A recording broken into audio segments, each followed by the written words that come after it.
This is how you put a connector onto a wire. So you put it on. It's okay to be sticking out a little bit.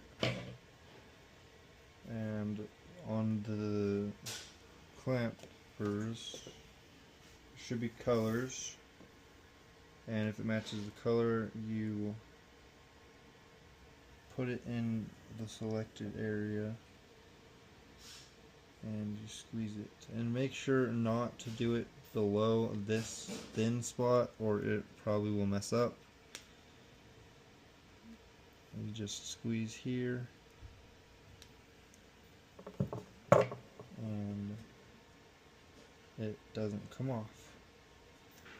It will come off if you do it below this though.